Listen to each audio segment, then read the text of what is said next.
Salut la famille, j'espère que vous allez bien et que tout se passe pour le mieux dans vos vies respectives. Comme je vous avais dit, au mois de mars, j'allais être un peu plus libre, donc j'allais pouvoir faire pas mal de vidéos. Donc préparez-vous, vous allez quand même un peu me saouler dans ce mois de mars. Donc pour ceux qui ont suivi la dernière vidéo, je faisais des examens, donc c'était pas facile. Et j'ai fini mes examens. Là, il me reste, je pense, 2 séances de TP. Et puis concrètement, l'année scolaire, elle sera finie pour moi. Et en avril, j'ai mon stage qui débute. Et donc, le mois de mars, il est un peu soft. Et en dehors de mes 2 séances de TP, je pense que je serai assez libre. Juste peut-être lorsque je vais préparer mon stage, que je serai pas trop libre. Mais sinon, je serai assez libre. Donc, je ferai pas mal de vidéos en ce mois de mars. Donc, je suis assez content. Et comme vous pouvez le voir, j'ai laissé tout pousser parce que la période d'examen, c'était vraiment chaud, sans vous mentir. Je pense que c'est l'année, depuis que j'ai commencé mes études, où j'ai eu beaucoup de matières. Vraiment, j'ai eu beaucoup de matières. Ça fait beaucoup d'années que je suis à l'université. Ça fait 5 ans que je suis à l'université. Donc, mais c'est l'année où j'ai vraiment eu beaucoup de matières et c'était énorme. Bref, aujourd'hui, on va parler d'argent, on va parler de moyenne scolaire et on va parler évidemment de bourse, vous avez compris. On va parler aujourd'hui de la bourse IDEX, IDEX Paris-Saclay. Je précise bien IDEX Paris-Saclay. Vous allez comprendre plus tard pourquoi je mets cette précision. IDEX Paris-Saclay. Alors, juste pour expliquer vite fait, déjà, hein, la bourse IDEX Paris-Saclay n'est attribuée que à ceux qui sont admis en master. C'est que pour les masters. IDEX Paris-Saclay, c'est vraiment que pour les masters. D'ailleurs, voilà pourquoi en montrant comment s'inscrire à Paris-Saclay, j'avais montré que la partie master, parce qu'après, derrière, j'allais parler de la bourse IDEX. Mais après, il y a des gens qui m'ont un peu titillé là-dessus. Donc, dans une prochaine vidéo, je parlerai de comment s'inscrire en licence à Paris-Saclay, parce que c'est une autre plateforme et je trouve que c'est un peu chiant quand même dans le sens où les périodes ne sont pas toujours bien définies, les périodes de candidature ne sont pas toujours bien définies pour les licences. Mais je vais faire une prochaine vidéo là-dessus. Donc revenons sur le sujet. IDEX Paris-Saclay, c'est une bourse attribuée au master exclusivement. C'est une bourse qui est attribuée pour 1 ou 2 ans en général. Et aussi, c'est une bourse qui va de septembre à juin. Donc c'est 10 mois à peu près et c'est 1 000 € par mois. 1 000 € par mois, donc ça vous fait un total de 10 000 € par an en fait cette bourse jusqu'à juin. Donc vous voyez que vous êtes étudiant étranger, vous venez d'arriver, 1 000 € dans vos comptes chaque mois, c'est top. En plus de ça, si vous êtes éligible à cette bourse et que vous avez en fait cette bourse, vous vous rendez compte que pour la procédure de visa, ce sera trop bénéfique pour vous. Vous aurez pas de compte bloqué à faire, pas de ceci, pas de cela. Tout ce que vous allez avoir à faire, c'est emmener votre justificatif d'obtention de bourse et votre passeport à l'ambassade et c'est tout. Donc c'est tout bénéf pour vous. Donc voilà pourquoi je vous parle de ça. Alors, revenons donc sur ce que je disais. Donc cette bourse est attribuée pour 1 ou 2 ans environ. Et c'est attribué que pour les masters. Mais l'autre avantage que cette bourse vous offre, c'est que vous avez, je peux dire, un mini passe-droit pour les logements au Crous. C'est-à-dire que en général, on va vous donner un code secret qui sera le vôtre. Et lorsque vous allez candidater dans les Crous, souvent vous allez mettre ce code-là qui va faire à ce que vous soyez parmi les prioritaires de façon générale. Et autre chose, c'est que cette bourse, enfin IDEX par exemple, on ne candidate pas, on ne choisit pas de candidater en fait. Et ça, c'est là que je veux parler de moyenne scolaire. On ne choisit pas de candidater à la bourse IDEX Paris-Saclay. Comment ça se passe pour candidater à la bourse IDEX Paris-Saclay? C'est que lorsque et comme les autres, vous avez postulé pour une inscription soit en Master 1, soit en Master 2 à l'université Paris-Saclay, vos dossiers sont étudiés pour l'admission dans le master ou dans la formation que vous avez choisie. Et ensuite, donc c'est en général le chef de parcours qui choisit les dossiers, hein. Donc le chef de parcours va sélectionner parmi les dossiers acceptés pour la formation, il va sélectionner les meilleurs dossiers en tout cas pour candidater cette fois-ci à la bourse IDEX. C'est-à-dire que c'est le chef de parcours qui fait lui-même le choix, donc vous n'allez pas choisir de postuler. Maintenant, comment vous allez savoir que vous êtes éligible à cette bourse? Vous allez recevoir déjà votre mail d'admission à la formation, mais en dehors de ça, vous allez recevoir un autre mail vous disant d'aller cette fois-ci sur une autre plateforme, donc avec un lien sur une autre plateforme pour aller candidater à la bourse IDEX Paris-Saclay. Ceux qui vont être éligibles à cette bourse, ne vous inquiétez pas, vous aurez les mails autour de mai, je pense, de mai. début mai, je pense, ou fin avril, en général. Donc, si vous recevez un mail d'admission sans avoir, quelques temps après, reçu un mail de candidature pour la bourse, c'est que on ne vous a pas retenu pour cette bourse, en fait, c'est tout. C'est si simple que ça, on ne vous a pas retenu pour cette bourse. Et bah, c'est dommage. Maintenant, évidemment que le chef de parcours, il choisit parmi les dossiers les plus pertinents. Donc, vous voyez que là, les moyennes scolaires rentrent en jeu. Et croyez-moi, vous êtes avec tous les autres candidats du monde entier. Je précise bien du monde, tous ceux qui ne sont pas en France enfin, dans l'Union européenne en tout cas, mais ceux qui sont à l'extérieur, vous êtes tous en concurrence. Parce que chaque chef de parcours va sélectionner certains dossiers dans sa formation et elle va envoyer, et chaque personne qui va recevoir le message ou le mail va candidater. Et vous tous, vous allez encore être mis dans un gros four où vous allez devoir encore, grâce à un jury, hein, on va encore choisir les meilleurs pour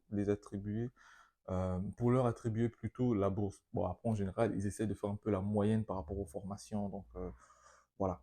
Mais c'est pas toujours gagné lorsque vous avez quand même reçu, c'est pas toujours gagné lorsque vous avez quand même reçu, comment on appelle ça, le mail. Ça, c'est vraiment pas gagné. Autre chose pour cette bourse, et je sais pas si vous vous rappelez, si vous ne l'avez pas vu, allez la revoir, la vidéo où je vous parlais de Paris-Saclay de façon globale, je vous avais dit, ayez des enseignants, au moins deux enseignants qui sont très proches de vous ou avec qui vous avez des bons rapports. Parce que si vous êtes accepté pour cette bourse, enfin pour postuler à cette bourse, on va vous demander de mettre deux mails des enseignants référents, à chez qui on va envoyer en fait des mails pour le référencement en fait. Eux, ils vont devoir écrire des petits messages et tout, enfin, pour vous quoi, pour mettre un peu le poids sur votre candidature.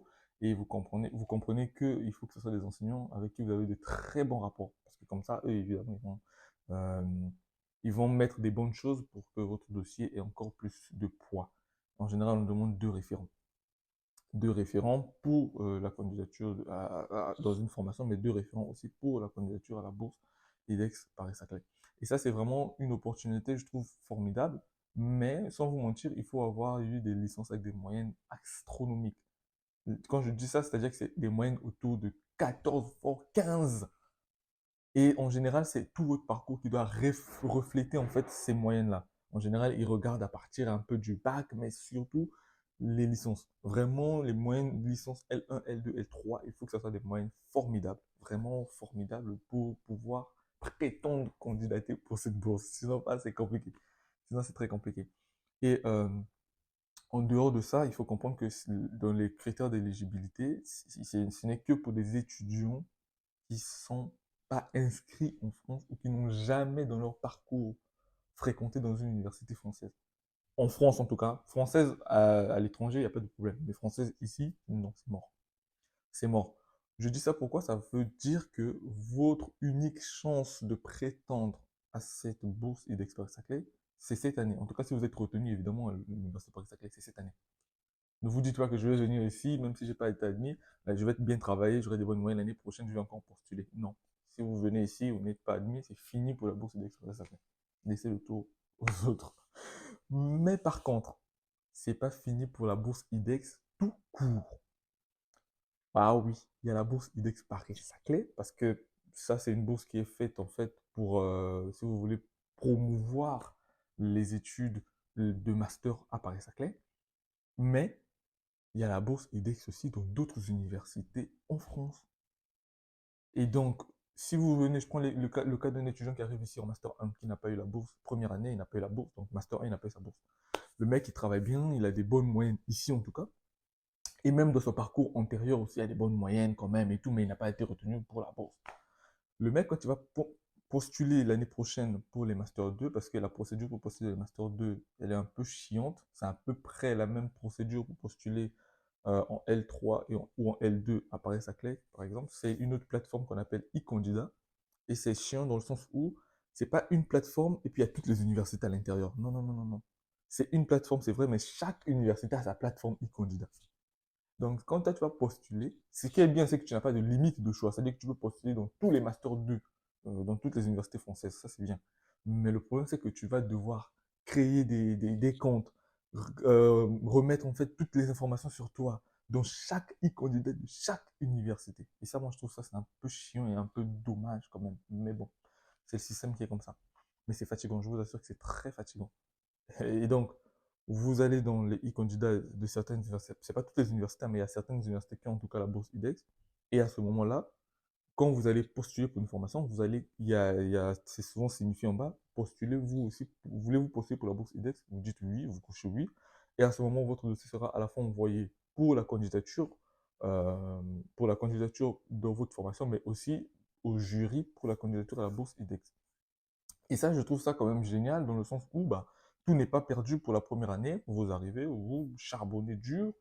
Et comme j'ai dit, le problème en fait, c'est que il faut que les moyennes présentes puissent aussi avoir une certaine corrélation avec les moyennes antérieures. C'est-à-dire, quelqu'un qui a eu 10 de moyenne au bac, qui a eu 11 de moyenne en licence 1, après qui arrive en licence de étape 1 17, en licence pré-étape 1 18, par exemple, celui-là, son dossier, ça risque quand même de, je dirais, ça risque quand même de ne pas passer. Parce qu'on ne va pas voir la moyenne forcément, mais on va voir l'écart type de ces moyennes. Pour ceux qui font statistique, ils comprennent ce que je veux dire, hein. La moyenne ne reflète pas la dispersion, hein. Donc c'est l'écart type en soi. On va voir l'écart type de tes moyennes et on va voir qu'il y a pas vraiment une bonne corrélation. Contrairement à quelqu'un qui a tapé par exemple un 15 au bac, qui a tapé un 14 en licence 1, qui a tapé un 15 en licence 2, qui a tapé un 16 en licence 3, celui-là, il sera plus éligible, par exemple. Parce que son écart type sera plus concentré sur la moyenne que celui qui a eu des mauvaises notes et puis après à la fin il s'est ressaisi des très grosses notes. Qu'on le veuille ou non, la dispersion par rapport à la moyenne elle sera quand même très grande. Donc ça c'est vraiment quelque chose de très important et c'est vraiment ce que je voulais signifier. Donc vous n'avez pas besoin de faire grand chose pour la bourse IDEX. C'est rien. Tout ce que vous avez fait c'est postuler normalement comme vous postulez, c'est tout. Pas besoin de signifier quoi que ce soit sur vos lettres de motivation. Tout fait des lettres de motivation carrées, bien propres, mais vous n'avez pas besoin de dire quoi que ce soit. C'est à vos chefs de parcours de pouvoir bah, voir si vos dossiers ils sont bien ou pas bien. Après, ça n'empêche pas, vous pouvez aussi écrire ça sur vos lettres de motivation, hein, que parmi les motivations qui vous ont poussé à venir à Saclay, il y a aussi le fait que bah, il y a la possibilité d'obtenir une bourse qui pourrait vous aider dans vos études. Nanani, nanana. C'est possible. Autre chose, dans une prochaine vidéo, je vais vous parler, moi, de mon parcours qui est assez singulière, je pense, par rapport à la bourse. Ça pourrait faire perdre certaines personnes. Par rapport plutôt à l'admission à Paris-Saclay, certaines personnes pourraient être perdues, mais c'est juste pour vous montrer que vous n'ayez aucune limite. N'ayez aucune limite, parce que moi, de base, je n'étais pas programmé pour venir à l'université Paris-Saclay. Donc, n'ayez aucune limite.